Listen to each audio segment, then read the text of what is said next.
मानना यह है, मुझे ऐसा लगता है, ये मेरा व्यक्तिगत विचार है, और अब और भी ज्यादा जिस तरह से बीजेपी की आरएसएस की भद्द पिट चुकी है, मोदी योगी जी की पूरी तरह से मतलब थू-थू हो रही है, पूरी दुनिया में हो रही है। मैं ये मानता हूं उत्तर प्रदेश के चुनाव में जाने से पहले मोदी सरकार इस किसान बिल को वापस लेगी जाए, जो तीनों किसान बिल है, ये मेरा मानना है। हो सकता है सीधे ले, पर मुझे इस बात में शक है क्योंकि सुप्रीम कोर्ट में अभी भी मैटर पेंडिंग है।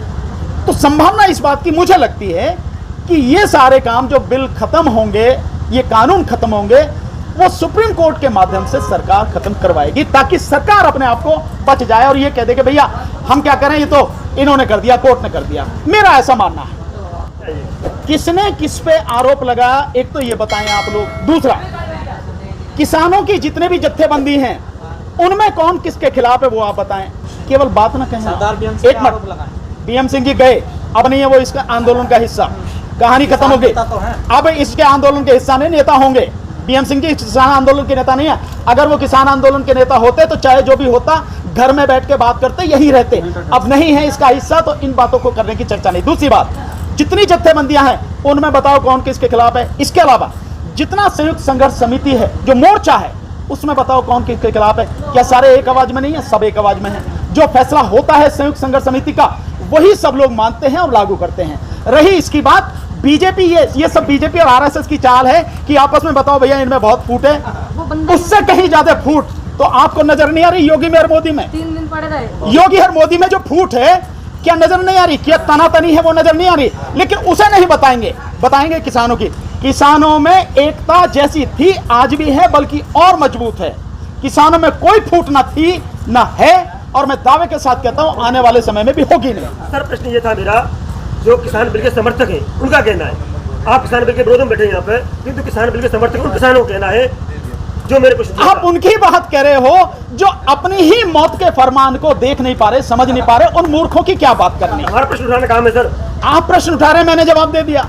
भाई जिसको अपनी मौत नजर नहीं आ रही, अपनी आने वाली पीढ़ी की बर्बादी नजर नहीं आ रही, उनकी आप बात कह रहे हो। और जिनकी आंखों पे अंधभक्ति के चश्मे इतने मोटे पड़े हुए हैं, जिन्हें कुछ दिखाई नहीं दे रहा, तो उनकी बात क्या करनी? आप बात करो एक सफल, एक जो समझदार लोग हैं, जो कानून के जानने वाले लोग। सुप्रीम कोर्ट में, आप सुप्रीम कोर्ट में जाइए, सुप्रीम कोर्ट के जो अधिकतर एडवोकेट हैं वो इन कानूनों के विरोध में और चाहते हैं खत्म हो। हाई कोर्ट में जाइए आप, हैं कितने वकील आपके साथ आए? क्यों नहीं आते? कितने वकील? अब मेरे से क्या पूछते हो? आप तो रिकॉर्ड करते रहे हैं, जत्थे के जत्थे यहाँ वो आते रहे हैं, एडवोकेट यहाँ आते रहे हैं। एडवोकेटों की आप मुझे बताइए कि जब शुरू ही आंदोलन हुआ, उस समय भारत के इतिहास में पहली बार देश की सुप्रीम कोर्ट के जो अध्यक्ष हैं, उन्होंने लिखित में समर्थन किया किसान आंदोलन का। जो हमारी सबसे बड़ी संस्था है बार काउंसिल ऑफ इंडिया, उसने समर्थन किया। जो दिल्ली की बार काउंसिल है दिल्ली, उसने समर्थन किया। जितने भी छोटी छोटी बारें हैं, डिस्ट्रिक्ट बार है, उन सब ने मिलकर समर्थन दिया। लिखित में समर्थन है। और भी कुछ चाहोगे? और मैं यहाँ पढ़ाई रहता हूँ, हर समय आंदोलन में साथ रहता हूँ। कितने वकील आते हैं गाजियाबाद से, मेरठ से, यहाँ से, हरियाणा से, पंजाब से, हाई कोर्ट से, सुप्रीम कोर्ट से, कितने वकील आते हैं और वकील लगातार मुकदमा लड़ रहे हैं। किस बात की चिंता आप? लेकिन सर गाजीपुर बॉर्डर पे एक ऐसा नियम बनाया गया है, या तो जो आंदोलन में जुड़ेगा वो या तो किसी यूनियन से होना चाहिए या फिर उसका तंबू होना चाहिए। मुझे वो नियम अभी तक मालूम नहीं है भाई। जब मुझे मालूम होंगे, जब नियम मेरे सामने आएंगे, मैं तब चर्चा करूंगा। मैंने तो देखा नहीं है। और कम से कम किसी भी व्यक्ति को, जहां ये लोग आते जाते हैं, मैंने तो देखा नहीं कहीं कोई किसी से भी किसी को दिक्कत नहीं। जो आपके साथ में पड़ोस में बैठे उनके साथ हो चुका है, ये तो वो बताएंगे ना, मुझे तो मालूम नहीं है, तुम्हें मालूम होगी, पर मेरे सामने तो ऐसा कोई फरमान नहीं है। और मैं दावे के साथ कह सकता हूँ, क्या इनको भी कोई ऐसा लेटर दिया नहीं होगा, कोई फरमान ऐसा नहीं दिया होगा। आपको बहुत एक तरीके से बात बता दूं, मैं एक संगठन चलाता हूँ, मैं एक पार्टी चलाता हूँ। हम जब मीटिंग करते हैं, मानिए हमने राष्ट्रीय कार्यकारिणी की मीटिंग बुलाई, राष्ट्रीय कार्यकारिणी में सदस्य है माना 70 और आए 50, तो साइन तो 50 ही करेंगे ना। तो बाद में बयान तो नहीं आना चाहिए ना सर? उससे मैं कैसे मानूंगा जब तक मैं देख नहीं लूंगा? दिवस के रूप में मनाना। गजेंद्र जी, आप गोलमोल बात मत कीजिए, आप सीधी सीधी बात कीजिए, मैं सीधा सीधा जवाब दूंगा। कुछ लोगों को दिक्कत हुई थी, आप बताइए किन लोगों को दिक्कत हुई थी? ने कहा कि उस दिन बुद्ध पूर्णिमा 100%।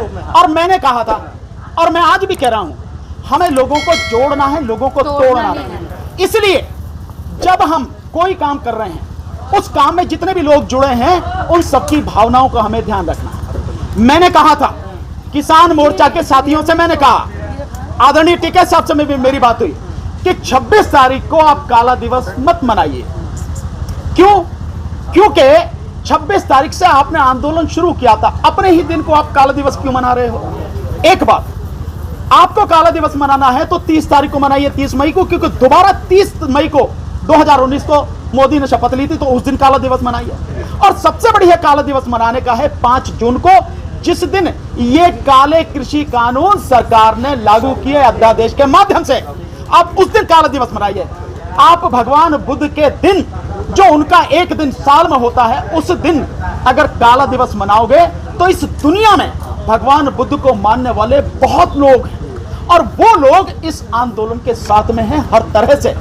उनकी भावनाओं को ठेस पहुंचे, अच्छा नहीं लगेगा। इसलिए आप उस दिन को छोड़ दीजिए, उसके अलावा कभी मनाइए।